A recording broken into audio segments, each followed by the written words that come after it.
ఒక అతను ఉన్నాడు. అమ్నోనుకు ఒక స్నేహితుడున్నాడు.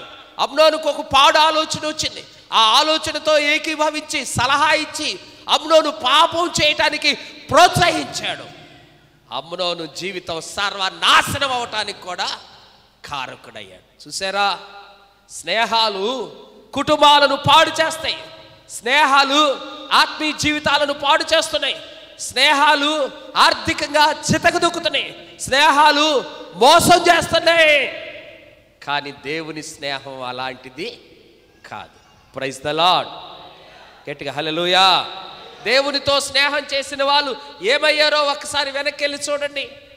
హానోకు నష్టపోయాడా? ఎక్కడికి వెళ్ళాడు? దేవునితో పాటు మరణం చూడకుండా వెళ్ళిపోయాడు. చప్పట్లు కొడదాం గట్టిగా హల్లెలూయా. మోషే దేవునితో సహవాసం చేశాడు. అబ్రహాం దేవునితో సహవాసం చేశాడు. నష్టపోయాడా?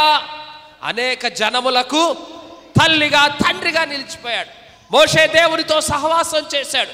లక్షల మంది ఇశ్రాయేలీయుల ప్రజలను అరణ్యములో నడిపించాడు. సమూయేలు దేవునితో సహవాసం చేశాడు. మంచి ప్రార్థనాపరుడయ్యాడు. దావీదు దేవునితో సహవాసం చేశాడు. ఇశ్రాయేలీయుల సింహాసనం మీద రాజయ్యాడు. దానియేలు దేవునితో సహవాసం చేశాడు. బబులోను దేశానికి ప్రధాని అయ్యాడు. చప్పట్లు కొడదామా? మనిషితో స్నేహం చేస్తే, యహ సంబంధమైన వ్యక్తులతో స్నేహం చేస్తే పాడైపోతావేమో, మోసపోతావేమో, నష్టపోతావేమో.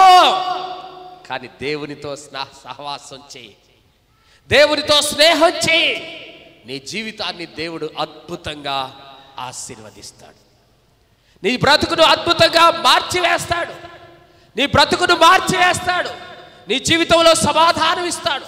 నీ జీవితంలో సమృద్ధిని ఇస్తాడు. నీ జీవితంలో ప్రశాంతతనిస్తాడు.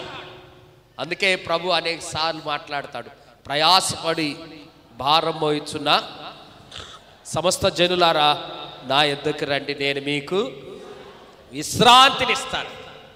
నా యొద్దకు రండి, నేను విశ్రాంతిని ఇస్తాను. ఎంత మంచి మాట! దేవుని దగ్గరికి వచ్చినప్పుడు ఎంత ప్రశాంతత! యెషయా భక్తుడు కూడా ఇంకొక మాట అంటాడు, ఎవని మనసు నీ మీద ఆనుకొనునో వారిని నువ్వు పూర్ణ శాంతి గలవానిగా కాపాడుతావు. Praise the lord. దేవునితో స్నేహం చేస్తే, దేవునితో సహవాసం చేస్తే, దేవుని అంటుకొని జీవిస్తే నీ జీవితంలో సమాధానం, నీ జీవితంలో సంతోషం, నీ జీవితంలో ఉత్సాహం. అయితే ఒక్క మాట కూడా జ్ఞాపకం చేయాలి, దేవునితో సహవాసం చేసేవాడు ఎలా ఉండాలి.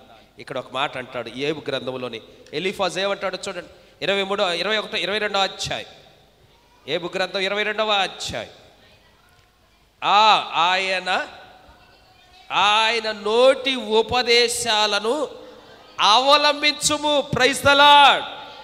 దేవునితో స్నేహం చేయాలని ఆశ అందరికీ ఉంటుంది, మంచిదే.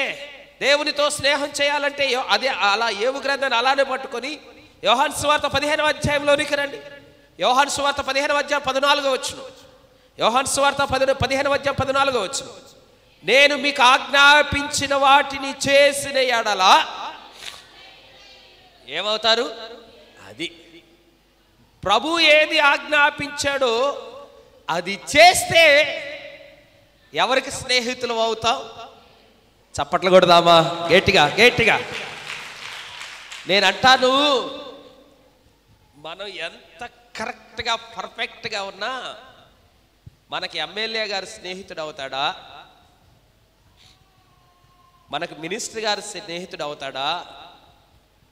కలెక్టర్ గారు స్నేహితుడు అవుతాడా?